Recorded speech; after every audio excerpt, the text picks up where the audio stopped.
हिंदी व्याकरण से संबंधित एक नया टॉपिक है, उसके बारे में जानेंगे। सूक्ष्म अर्थ भेद वाले शब्द। ये कुछ ऐसे शब्द होते हैं जिनके अंदर थोड़ा सा लिखने में भी अंतर होता है, लेकिन अर्थ में इनके बहुत ही अंतर हो जाता है। जैसे अज्ञ, अनभिज्ञ। अज्ञ होता है जिसे कुछ ज्ञान न हो, ज्ञ। ज्ञ मतलब जानना, और अज्ञ मतलब इसे कुछ भी ज्ञान न हो, ज्ञान के बिना।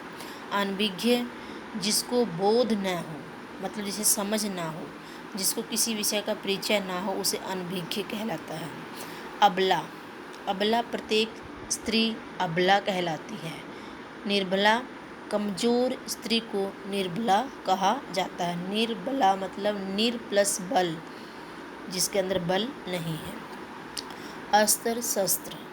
अस्त्र वह हथियार जो दूर से फेंका गया हो और शत्रु का संहार करे, वह अस्त्र कहलाता है। शस्त्र वह हथियार जो समीप से शत्रु पर चलाया जाए, शस्त्र कहलाता है।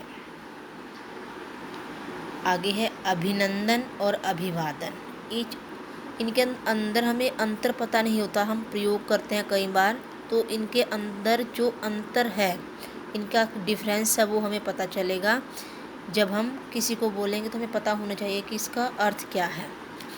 अभिनंदन किसी व्यक्ति का प्रशंसापूर्ण स्वागत करना, वो होता है अभिनंदन। और अभिवादन सादर प्रणाम अथवा सम्मान प्रदर्शित करना अभिवादन कहलाता है।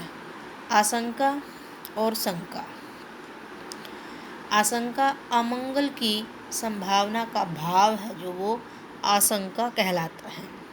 और शंका अमंगल सूचना का संदेह, शंका कहलाता है।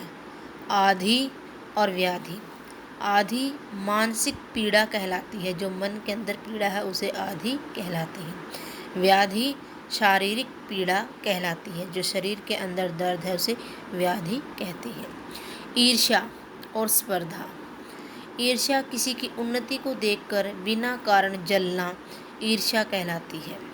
और स्पर्धा, जिसे कंपटीशन भी बोल देते हैं, प्रतियोगिता भी बोल देते हैं, किसी का अनिष्ट न सोचते हुए उससे आगे बढ़ने का प्रयत्न है, जो वो स्पर्धा कहलाता है या प्रतियोगिता कहलाता है, या फिर उसे कंपटीशन भी बोल देते हैं। उपहास, परिहास।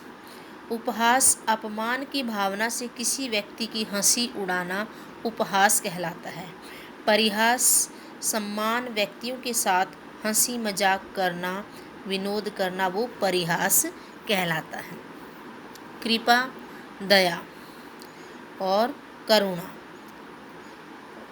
कृपा बिना किसी बदले की आशा से दूसरे की भलाई करने की इच्छा या वृत्ति कृपा कहलाती है। दया या करुणा मन का दुखपूर्ण वेग, जो दूसरे के कष्ट को देखकर उत्पन्न होता है, वो दया या फिर करुणा कहलाती है।